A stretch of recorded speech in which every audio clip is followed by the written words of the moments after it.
Hi, folks. My name is Dave Kuhn, and I'm from Sageview Advisory and College Planning.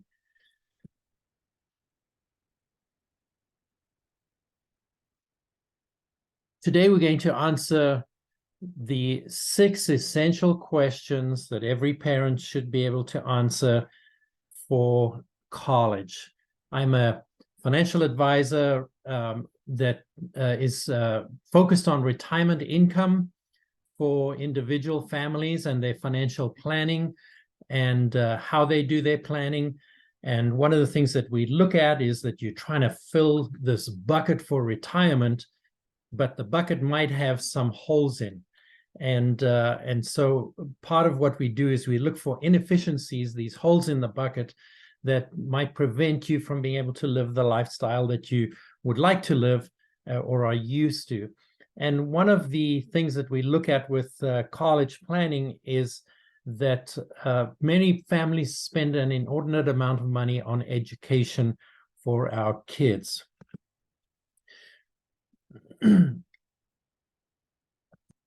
So let's get the record straight. As parents, we would all love for our students to be going to the very best elite colleges. And I want this for your kids as much as you do. So if there's an abundance of money available for this, then no big deal. But what if we could protect some of the parents' future? What can we do to protect this and give our kids the best future that we can? So let's take a look at the 4 major responsibilities or challenges that parents face nowadays. And the first one is how to maintain our current lifestyle. The second one is how to stay on track for retirement. The third one is how to fund college education for our kids.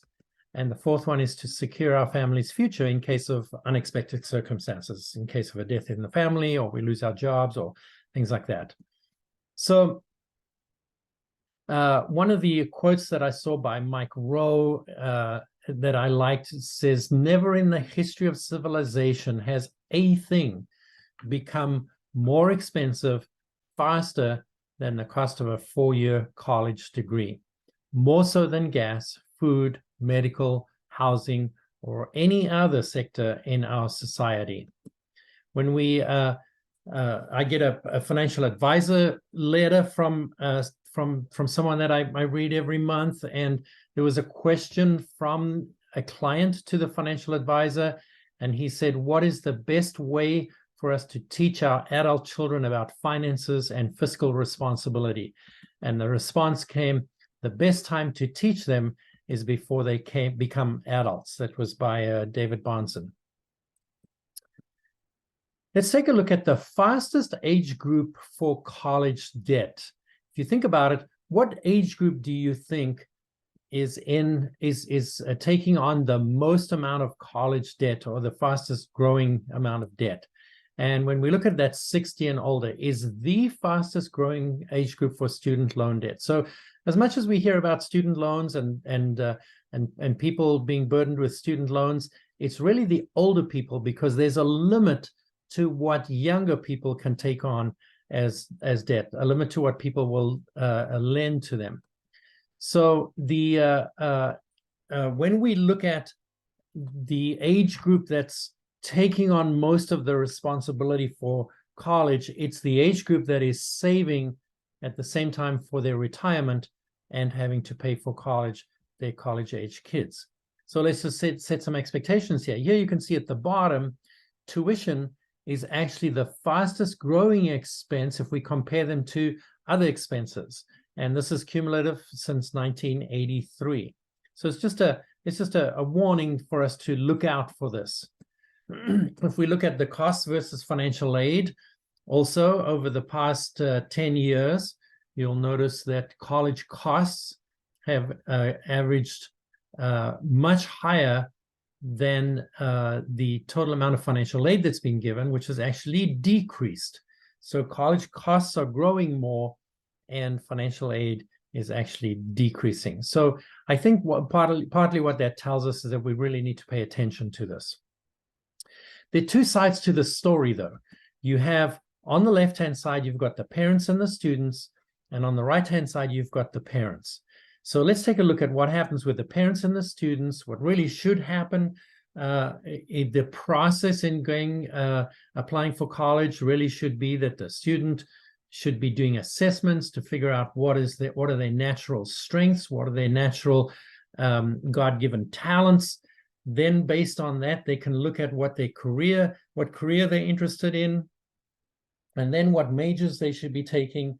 And only then should they be looking at what schools they would like to apply to, based on the other criteria above that. Then once they've identified the schools, they can look at what scholarships are available for those schools, what's the 4-year graduation rate, what is the cost. Then we come across here to the parents and we say, how does that match up to our ultimate financial goals? Knowing my student aid index before completing the FAFSA, part of my strategic planning, how does this fit in with my strategic planning? And what are some of the potential holes in this bucket, in this financial bucket that we would like to plug? So there's really two sides to this. Often on the left-hand side, you have counselors at some of the schools, maybe, or somebody that you've hired, maybe helping the students with that. But then on the other side, you've got the parents looking at this stuff. And my question always is, who's helping the parents? Who's helping the parents to look through this and develop a proper plan to be able to put both of these together, college and retirement? When we look at college, we say, okay, what will make a good fit for college? And there's a number of things that we got to look at. The first one is to match the student's strengths and their career choice to the school. Not just picking schools for the name of the school or the football or your girlfriend's going there or anything like that, is to match the student's strength and career choice to the school. So in other words, we need to identify those first before we start looking at the schools. The second one is, will I be able to get accepted to this school? Because if you don't get acceptance, then it's not a match for you. The third one is, can we pay for it, or who's going to pay for it? And if that's, is this even going to be a possibility for that? Almost 70% of the students that are currently in college right now will spend more than 4 years in college because they did not go through this process, this mapping it out of taking a look at the student side first and going through that process on the student side, and then coming across to the parent side to see how that matches in with their plan. I know that most people that I talk with might come to me, and their focus on where they can save is they say, can you find me some grants and scholarships? And that's really where most of the talk or most of the focus is on. What I have found, though, over the years in dealing with hundreds of parents is that in reality, the area where people save the most money is through proper planning and smart decisions. And I'll give you a couple of examples of that in a second here.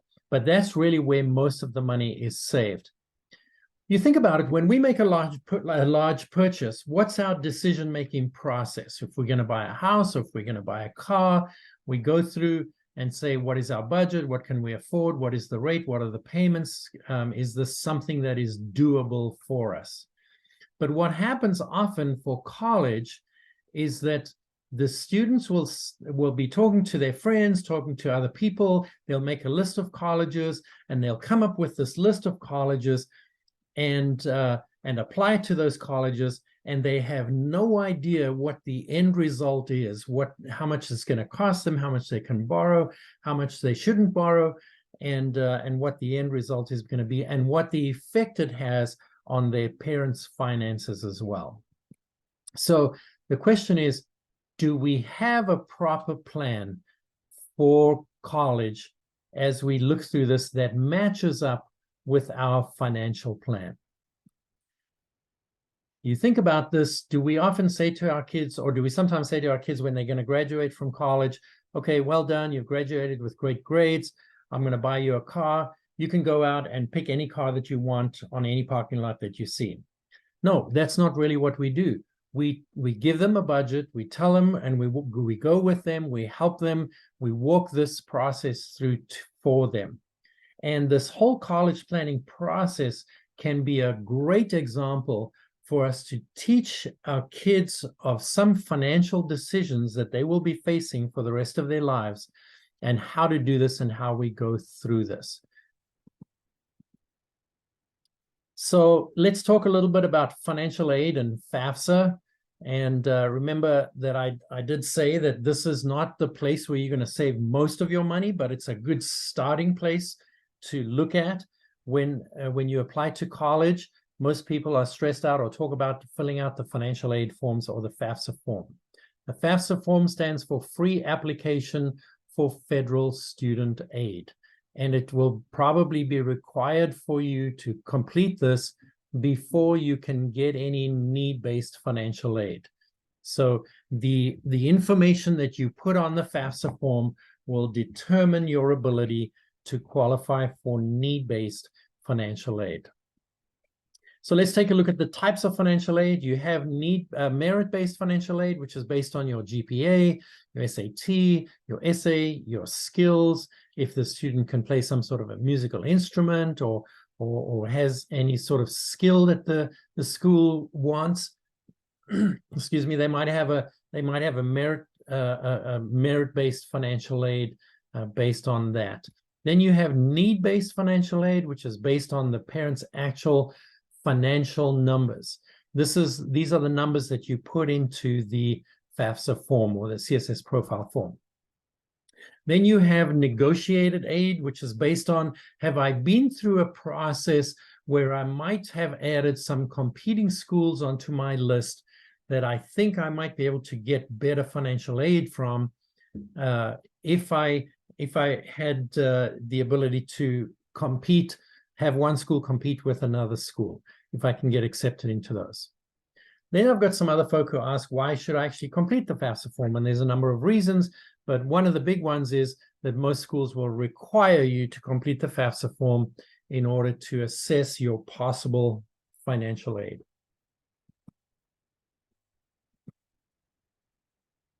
So if I think of the FAFSA, what does it actually give me? When I go and complete the FAFSA form, what does it give me and what does it do for me? And the first thing that it does, or the main thing that it does, is it gives me my, what we call SAI, my Student Aid Index number. So once you've completed the FAFSA form, right at the end, we'll give you your Student Aid Index number. This is the amount that you will need to pay before you can expect any need-based financial aid. It's not the number of your financial aid that you will actually end up getting. So my Student Aid Index, what is it made up of? It's made up of 8 different things: my parent income, parent assets, student income, student assets, ages of parents, number of people in the household, the type of assets, and which type of school that you go to. Some schools will require you, when you complete the FAFSA form, they will also ask you to complete the CSS profile form.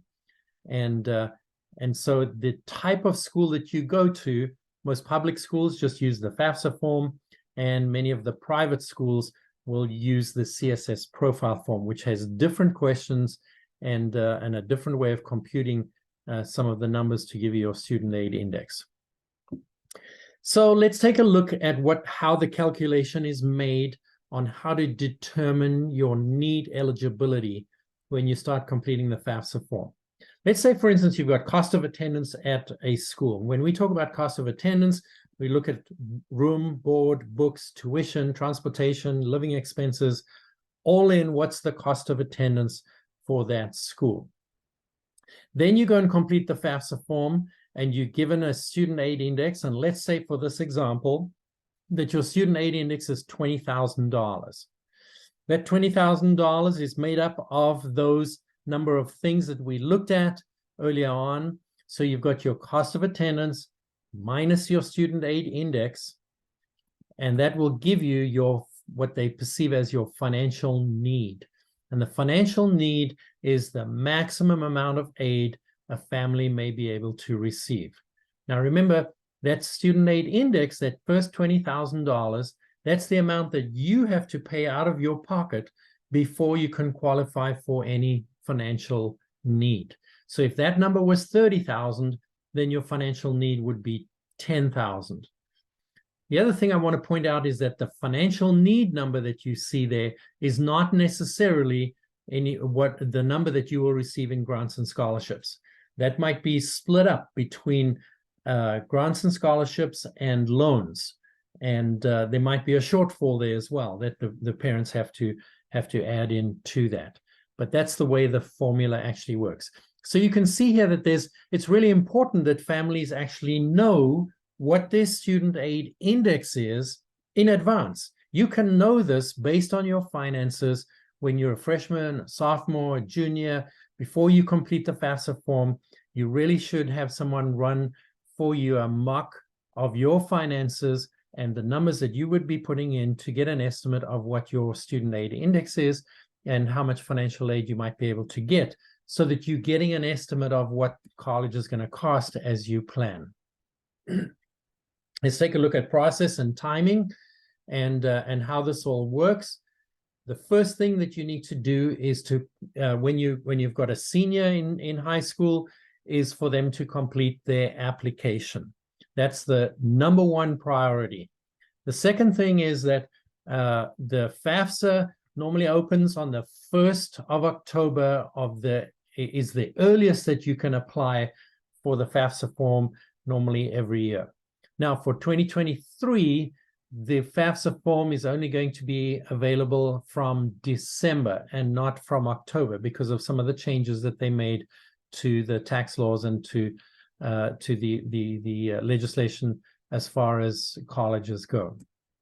And then the deadline, in other words, the last time you can complete that is the March the 2nd of your student's senior year of high school. So you can see here that there's a time between October 1st normally and March the 2nd that people are completing the FAFSA form. So the first thing that you really should be doing is filling out your applications, identifying that list of schools you're going to go to and send off your applications to those schools. Only then should you go and try and complete the FAFSA form, and so that when the schools receive the information that you've put in on the FAFSA form, they already have an application and can match your information to the student's application. Then what will happen is at some stage, your student will get an email back to say you've been accepted at the school, and there would be, and you might be able to receive at that stage a merit aid scholarship. So in other words, if your student has a 4.0 GPA, the school might have a standard merit aid scholarship for that. So they say, congratulations, Johnny, we've accepted you at the school and we've given you a $5,000 or a $10,000 merit-based aid scholarship to come to our school.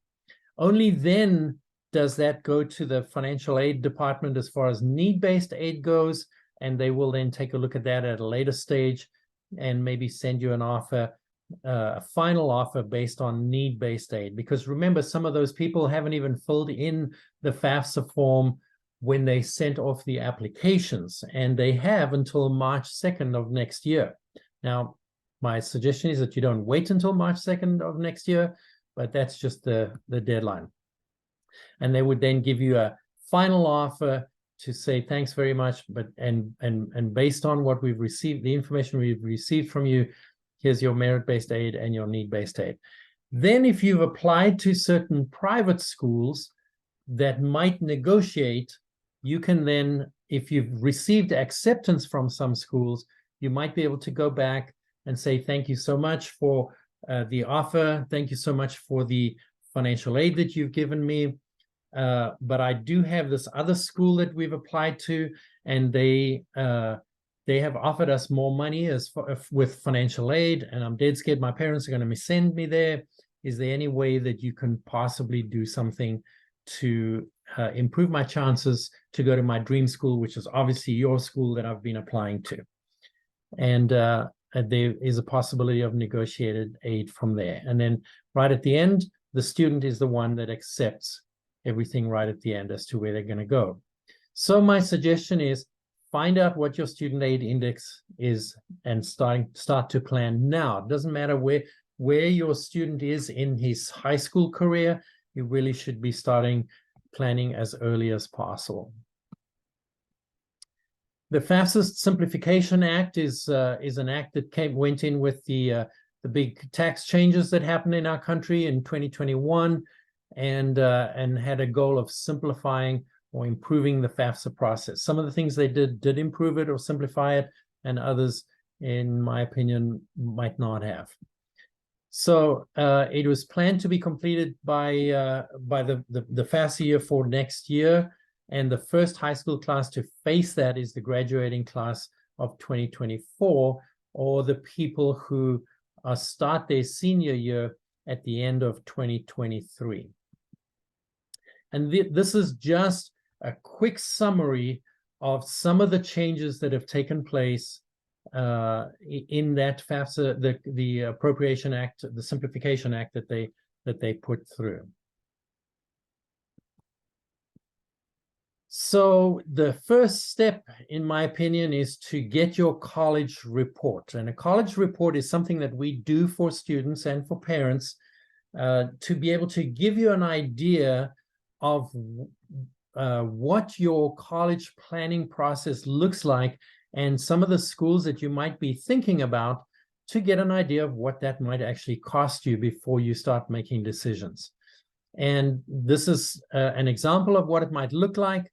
To be able to see, there you can see on the right-hand side, we just put in a sample of some of the schools that somebody might want to go to, and it will show you where they are and give you an idea of some of those schools. And then once we've put your personal information in or some of the numbers in, it will give you your student aid report, and part of the college report will then show you those colleges that you've applied to, what their ranking is, what the cost of attendance is. Remember, I said room, board, books, tuition, everything included, what the sticker price cost of attendance is, and then based on your numbers that we put in and your student aid index and your GPA scores, what scholarships or grants might be available to you. And there you can see on the right-hand side, some of those have the same number in this example that we put in, and some of the schools would be able to give you better financial aid. So you can see on those three red lines, Grand Canyon would actually give you some scholarships in this example based on the information. Texas A&M is exactly the same. Some of the others are exactly the same. You can see Pepperdine. Actually, if you want to go to Pepperdine there, the cost of attendance is $93,000. In this case, the student would receive scholarships, would bring it down to $78,000 all in. And then same thing with University of Miami down the bottom. You can see there. But here you can start looking at and seeing, are these numbers things that are doable for our family? How do we start planning for this, and where's the money going to come from? The one thing I want to mention is that you can have a student with the same school as your kid that they're applying to, the same grades as your kid, the same qualifications, but their numbers are going to be different based on their student aid index and their family's financial numbers. So this is not the same for everybody. This is based on personal numbers that are captured with your student aid index on the FAFSA form.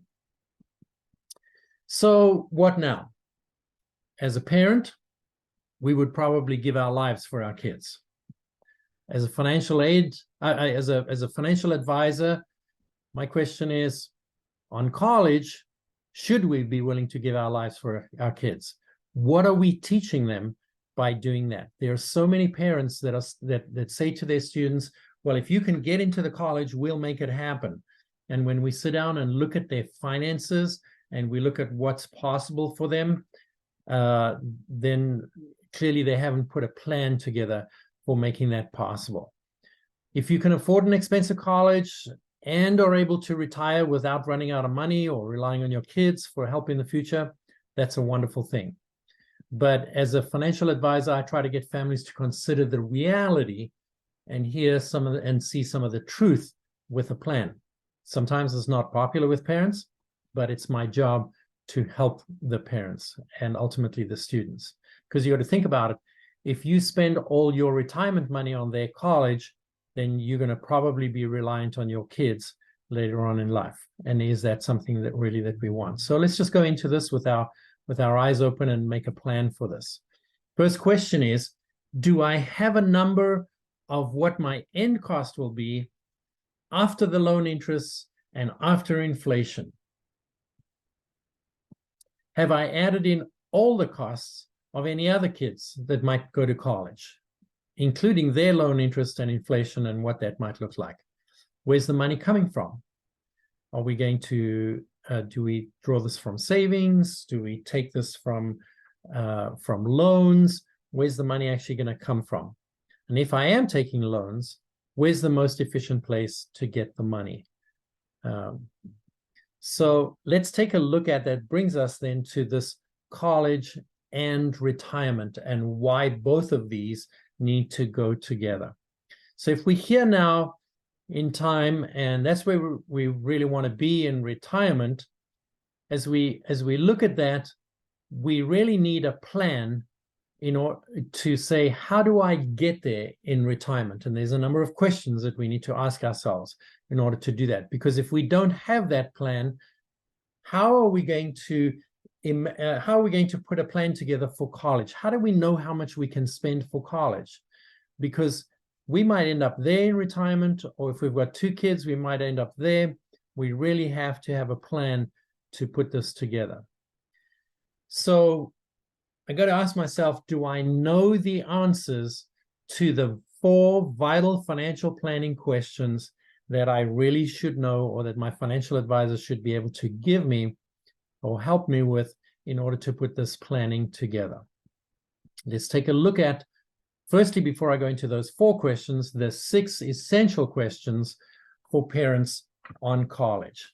These are questions that the parents should be answering.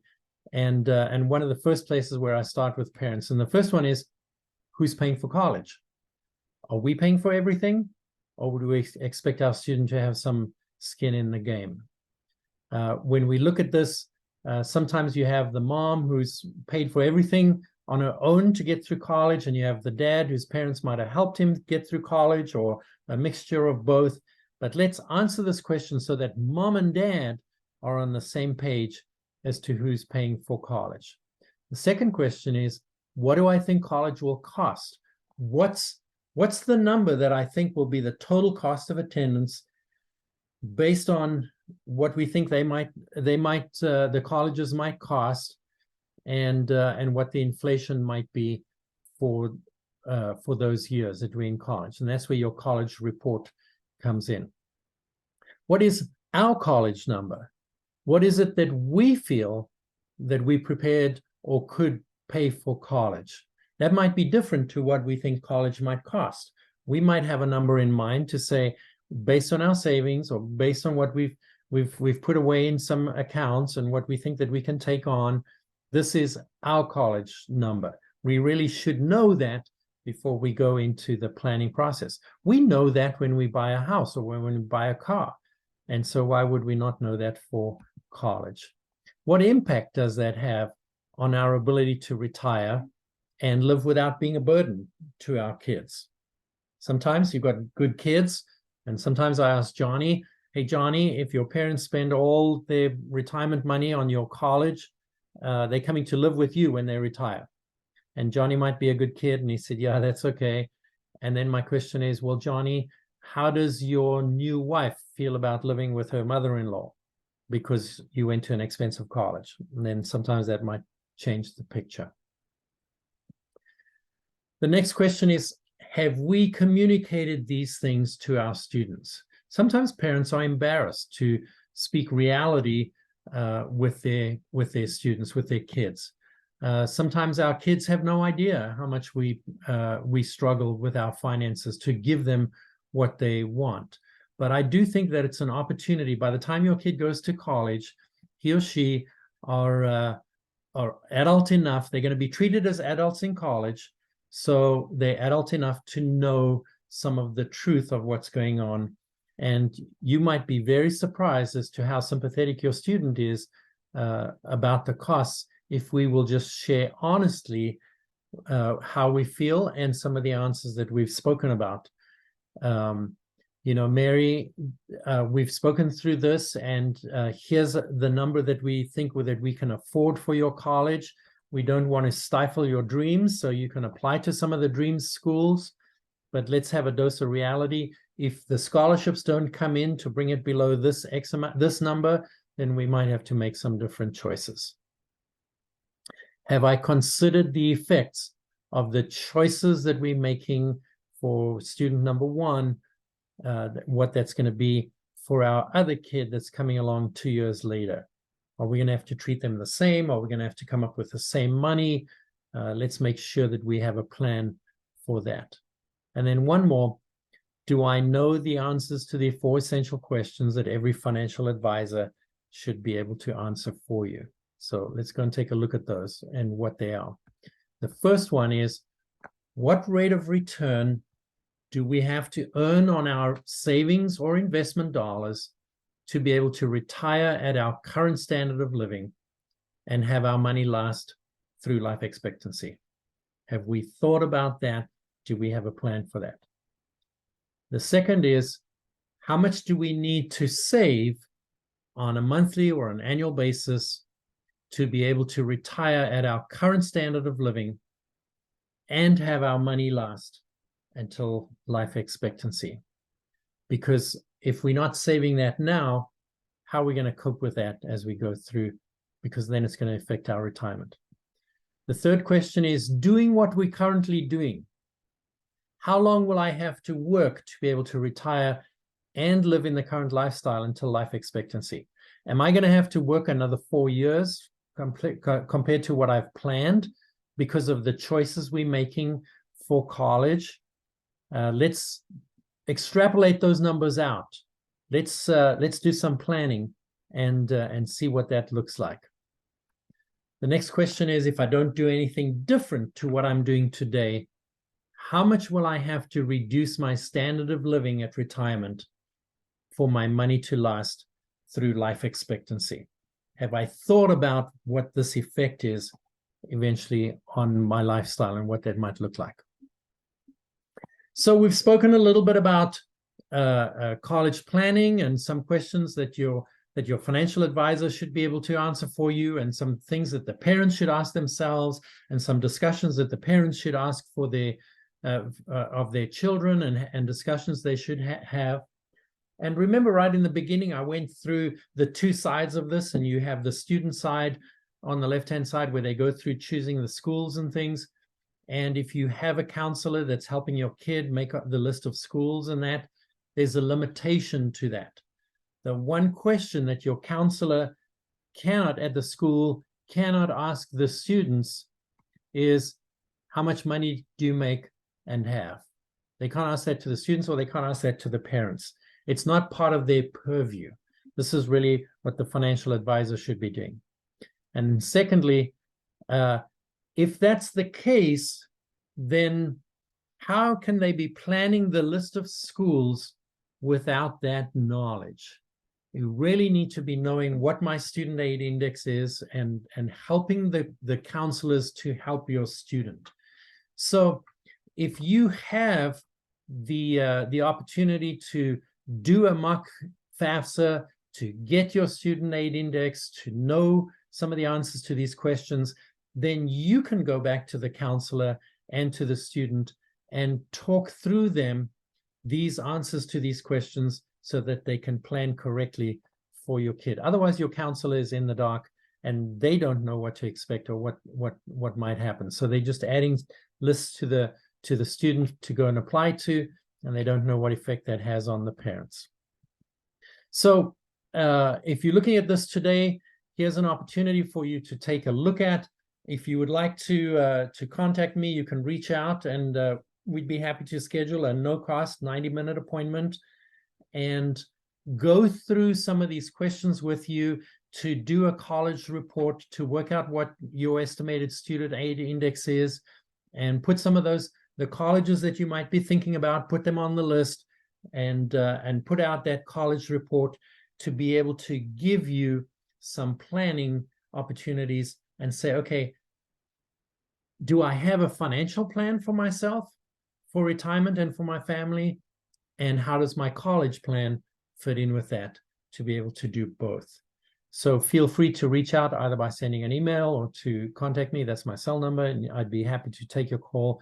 And there is no cost to our initial appointment or initial time to talk. Just to go through, one of the things I want to make sure is, do we have the ability to help you? Let's just gather some information. Let's take a look at your situation. If there are just one or two questions to answer that you might have, that I can help you with just over the phone, that'll be fine. I'd be happy to do that. Or do we need to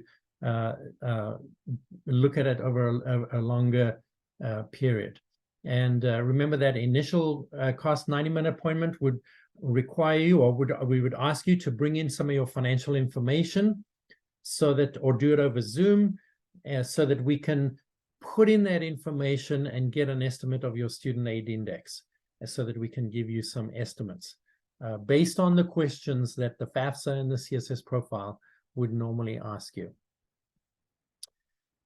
The biggest mistake that most people make once they've seen this presentation is that they think that we might not be able to help them.